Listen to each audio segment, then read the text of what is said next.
Hi, my name's Jonathan Hicks. I'm back at the Dice Cup, and today I'm joined by Jack, Amy, Noah, and we've just finished playing Gingerbread House, which is a game about trapping fairy tale creatures. You can see you've got the bad wolf here, the Bremen Town musicians, 7 dwarves, and Rubazal.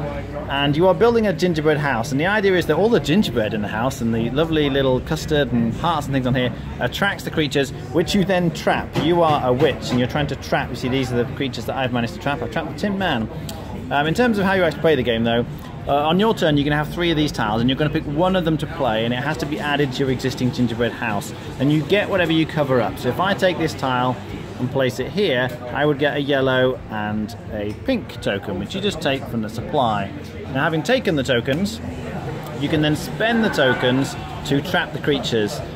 You can trap any of the ones from the middle. You can see if I wanted to go for these Bremen Town musicians, I would need 2 blues and 2 yellows, and they will be worth 4 points at the end of the game. So I've got quite a lot of green ones here. Oh, if I've got an extra green one, that would be nice. I can get the bad wolf. But if you decide, like, if you want to make sure no one else steals it, it's possible to kind of reserve them. So this is one that I've previously reserved. So I would be able to get, if I handed these things in, then I would get the jackalope for 5 points. A couple of other things though. When you place a tile, if instead of covering 2 random ones, if you cover 2 the same, like the 2 hearts here, instead of getting 2 hearts, I'd actually get 3 hearts from the supply. There's a few other things you can cover. If you cover up this, you get to swap a symbol. Like I was saying, I needed the 6 green here. If I covered up this one, I could swap my rubbish bin cart for an excellent green sweetie, and then hand in my 6, you just hand them back, and I would trap the bad wolf. If you cover this, you get some stairs. These are the stairs pieces, and stairs can be placed on your turn before you place a double one, so that can be quite nice. I could place it here, and then because the pieces have to level up, they can't sort of hang off the end like that, so you can use it to level things up like this. And also, yeah, here's another one. This is how you reserve them. So if you cover up one of these things, then you can attract them to your gate, as it were. You can grab one of these and put it in front of you. If you manage to complete an entire level, so all of kind of level 1 a certain height, then you get to grab a bonus card. There's a bunch of bonus cards available. The ones I grabbed during the game were, I'm getting 2 points for every character with a custard tart on the things. That would mean things like this. This one's giving me 2 points for every character that has at least 6 pieces required, so they wouldn't count because there are only 4, but you can see these 7 dwarves require 7 pieces, so they would count. This one was giving me 2 points for every blue thing on a character. So there's a whole bunch of these that are available, and you can see different people got different ones. Some of them are giving you points for how high your gingerbread house is, some of them just fixed points. So there's various different types of bonus cards you can get through the game. Also, every time you complete a character, you capture a character, you get a wild piece of gingerbread, which you can place wherever you like, and you get what you cover up. So if I placed it here, I'd get another green token.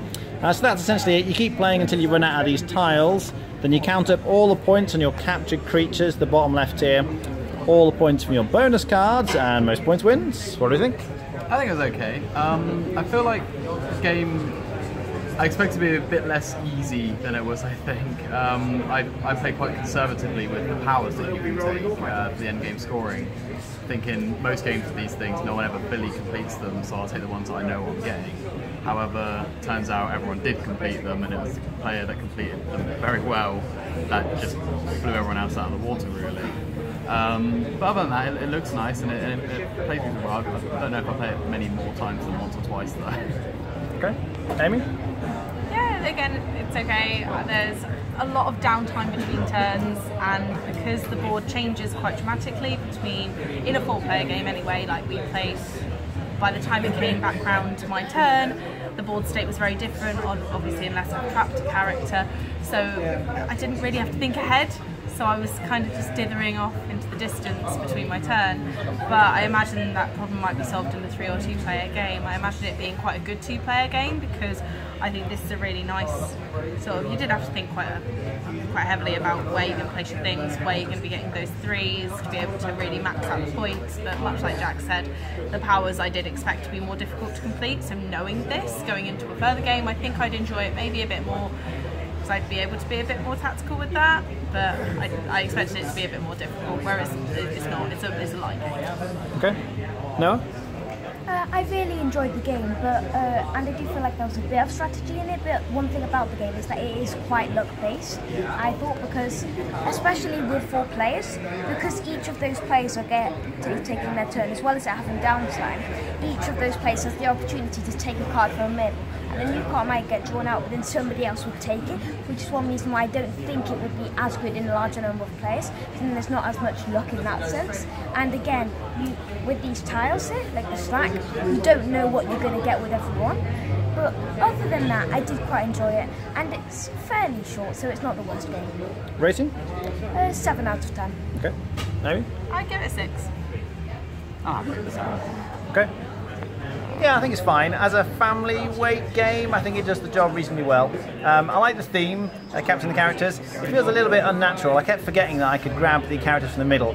When you reserve them, it's like, oh, I'm saving up to get this one, but of course you can just cash in and get any of the characters from the middle. I like the bonus cards, that gives you something to aim for throughout the game. As the other guys were saying though, there is quite a bit of downtime when it's not your turn, so with fewer players, that's definitely better. And it's thinkier than it looks, but I think once you've played it a couple of times, you're going to be doing very similar things from game to game. But yeah, as I say, family weight game, I think it's fine. I would be on a 7 out of 10. Alright, thanks for watching. That was Gingerbread House.